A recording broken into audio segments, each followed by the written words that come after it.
इस real inspirational story को सुनने के बाद आप जिंदगी में ज़्यादा पाने के लिए मजबूर हो जाओगे। ये स्टोरी एक ऐसे इंसान की है जो अपने जीवन में बहुत सफल थे, जिन्होंने अपने जीवन में पुरस्कार और बहुत सम्मान भी पाया, लेकिन फिर कुछ ऐसा हुआ कि उन्होंने इन सब चीज़ों को गंवा दिया और $4,25,000 के कर्ज में चले गए। इस वीडियो में हम जानेंगे कि कैसे उन्होंने खुद को दोबारा संभाला और पहले से भी ज़्यादा अमीर और सफल बन गए। तो चलिए वीडियो शुरू करते हैं। हैल एल्रोल्ड बताते हैं कि 3 दिसंबर 1999 जीवन बहुत अच्छी तरह चल रहा था, बल्कि बहुत आनंद में था। 20 वर्ष की उम्र में कॉलेज का पहला साल पूरा हो चुका था। मैंने पिछले 18 महीने एक $200 मिलियन कंपनी में सेल्समैन के तौर पे बिताया और बेहतरीन कर्मचारियों में गिना गया। कंपनी के रिकॉर्ड तोड़े और इतना पैसा कमाया जिसके बारे में मैं उस उम्र में सोच तक नहीं सकता था। मेरी एक गर्लफ्रेंड थी, परिवार का पूरा सहयोग मिलता था और बेहतरीन दोस्तों का साथ था। मैं सही मायनों में भाग्यशाली था। आप कह सकते हैं कि मैं टॉप ऑफ द वर्ल्ड था। मेरे पास यह जानने का कोई तरीका नहीं था कि उस रात मेरी दुनिया का अंत हो जाएगा। उस रात के 11:30 बजे 70 मील प्रति घंटा की रफ्तार से हाईवे 99 पर मैं ड्राइविंग कर रहा था। हमने होटल्स और दोस्तों को पीछे छोड़ दिया। कार में बस हम दो ही थे, मैं और मेरी गर्लफ्रेंड। मेरी दोस्त शाम की गतिविधियों से थक कर पैसेंजर की सीट पर ही सो गई थी।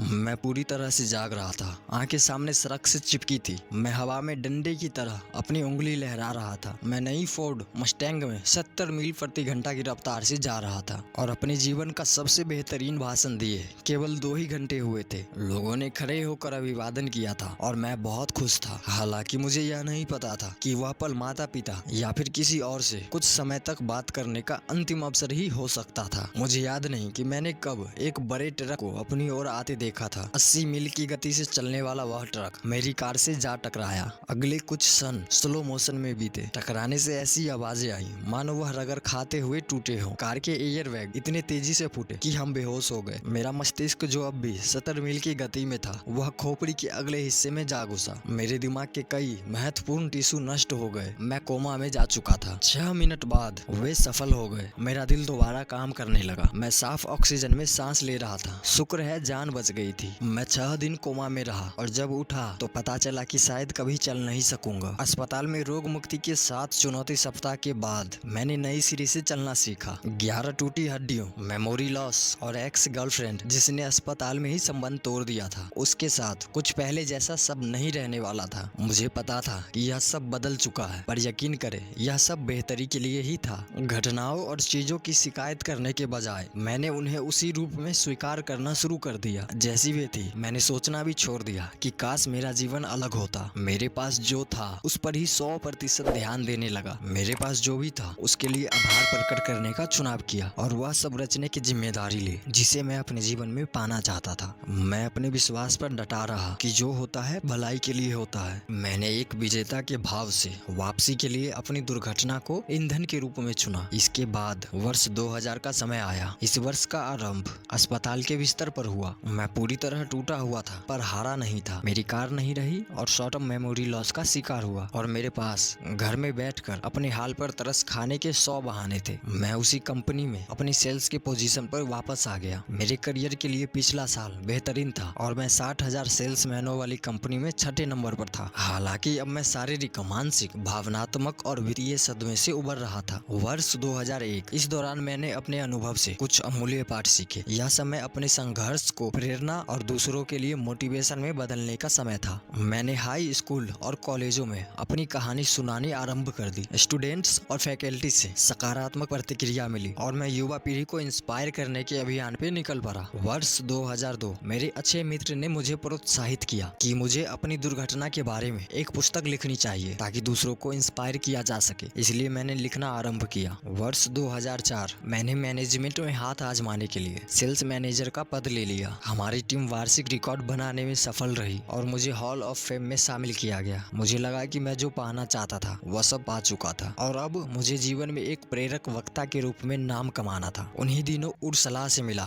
और ऐसा लगा कि वही मेरी सच्ची साथी हो सकती थी और हमने शादी भी कर ली। वर्ष 2005 मैंने अपनी सेल्स को लगभग दुगुना कर दिखाया, लेकिन मैं थोड़ा डरा हुआ और पूरी तरह से समर्पित था। मुझे लगा कि मुझे एक पुस्तक के माध्यम से अपनी कहानी सबको सुनानी चाहिए। मैं वो सब करने के लिए जोश से भरपूर था जो मैंने अब तक नहीं किया था। मैं अपने पूरे जीवन के औसत स्तर से उभरकर असाधारण के क्षेत्र में प्रवेश कर रहा था। वर्ष के अंत तक मैंने अपने दोनों लक्ष्य पूरे किए, पिछले साल की सेल्स को दुगुना कर दिखाया और पहली किताब पूरी की। दरअसल जब आप संकल्पबद्ध होते हैं तो कुछ भी संभव हो जाता है। वर्ष 2006 पैसे की जानकारी न होने पर भी मैं संयोगवश ही लाइफ और बिजनेस कोच बन गया था। मुझे यह काम पसंद आया और मैं एक कोच के रूप में लोगों की मदद करने को तैयार था। केवल 26 वर्ष की उम्र में कोच बनने की संभावना न के बराबर थी, पर फिर भी मैंने इसे अपनाया। मेरा कोचिंग का काम चल निकला और मैंने सैकड़ों उद्यमियों, सेल्स पर्सन और बिजनेस मालिकों को कोच किया। वर्ष 2007 इस वर्ष जीवन फिर से बिखर गया। यूएस की अर्थव्यवस्था चरमरा गई। रातों रात मेरी आय आधी रह गई और मैं $4,25,000 के कर्ज में चला गया था। मानसिक, शारीरिक, भावनात्मक और वित्तीय रूप से बिखर गया था। जीवन में इतना असहाय, निराश और द्रवित अनुभव कभी नहीं किया था। फिर से समझ नहीं आ रहा था कि जीवन को कैसे संभाला जाए। मैं अपनी बहुत सारी समस्याओं का हल चाहता था। मैंने सेल्फ हेल्प किताबें पढ़ी, सेमिनारों में हिस्सा लिया और एक कोच को भी नियुक्त किया, पर कुछ काम नहीं आया। वर्ष 2008 जीवन में कुछ बदलाव आने लगा। मैंने एक भरोसेमंद मित्र को अपने सारे हालात बता दिए और उसने पूछा, क्या तुम व्यायाम करते हो? मेरा जवाब था, सुबह बिस्तर से उठना ही मुश्किल हो गया है। उसने कहा, तुम दौड़ना शुरू कर दो। मैं इतना परेशान था कि उसकी सलाह मानकर दौड़ने निकल पड़ा। इस दौरान जो एहसास हुए उसने वाकई मेरी जिंदगी बदल दी। आने वाले 2 पार्टों में आप इन्हें विस्तार से जान सकेंगे। इस तरह मुझे दैनिक निजी विकास को रचने की प्रेरणा मिली और उसके बल पर ही मैं अपनी सारी समस्याओं को हल करते हुए जीवन का रूप बदलने में सफल रहा। यह अद्भुत, यह कमाल की बात थी। मेरे जीवन के हर क्षेत्र में इतनी तेजी से रूपांतरण हुआ कि मैंने इसे मिरेकल मॉर्निंग का नाम दे दिया। मैंने अपनी कहानी आपके साथ इसलिए बांटी